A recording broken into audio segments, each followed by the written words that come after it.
We know weed resistance has become a major issue for crop growers across the Midwest, but insect control could become even more difficult if certain tactics lose their efficacy. In Norfolk Wednesday, we talked with Nebraska Extension entomologist Tom Hunt about the need for farmers to focus on resistance management in corn and soybean production. Resistance management is now considered one of the three greatest problems in agriculture worldwide. And we do have a lot of good tools to manage insects, but overuse of those tools and use when they're not needed contributes to resistance development. And once we have resistance developing, well, that costs the farmer, you get more product into the environment, spend more money to manage pests, you lose tools to manage pests, and so that's why it's important to think about that as we're, in our agricultural plan and our farm plan. How has it impacted, or how could it impact insect control? Well, recently in Nebraska and other parts of the country, we saw the resistance of rootworm, corn rootworm, to certain cryproteins in transgenic corn. And that cost farmers a lot. Basically, 1 or 2 years they suffered significant yield loss before things were noticed and they got a handle on it and started using some resistance management tools.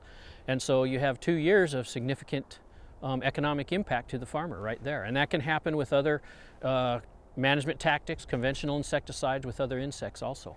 Could it be a problem in aphid control? Well, yes, there are many aphid species that have become resistant to certain insecticides. And frankly, this is an issue with about any insect and any crop if you're using a particular control tactic over and over again repeatedly. So it's something that we need to watch, and I think it's something that many farmers can include into their kind of mindset when they're planning their farm. We have talked before about the use of a fungicide with an insecticide and perhaps that getting a small yield boost in soybeans. What problem would that bring along with it? Well, the problem there is often those treatments are applied, a little bit earlier than, at least in Nebraska, we have aphid populations that are at economic numbers. And so you're treating a small population, but a population of aphids before they hit an economic threshold. Many times in Nebraska, those aphids wouldn't meet an economic threshold, so you're treating them unnecessarily.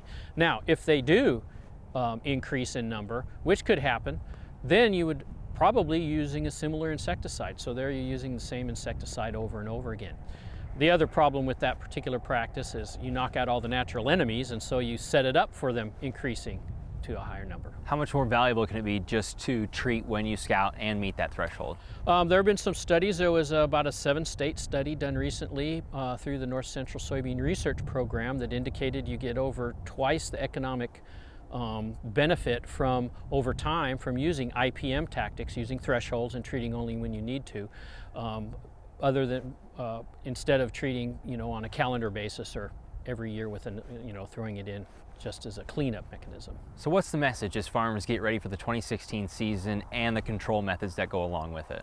Well, to scout, really good IPM is good IRM, so scout, treat only when you need to, and there's something else that farmers are already doing that's something to think about, and it's rotation. I don't mean just rotation of crops, but rotation of insecticides too, or rotation of other control tactics.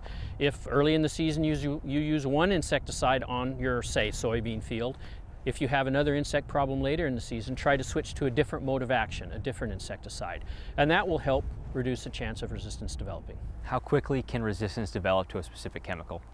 It depends on the insect, depends on the how often it's used, but with the corn rootworm, we think resistance developed in about 3 or 4 years, and that's an insect that really only has 1 generation a year.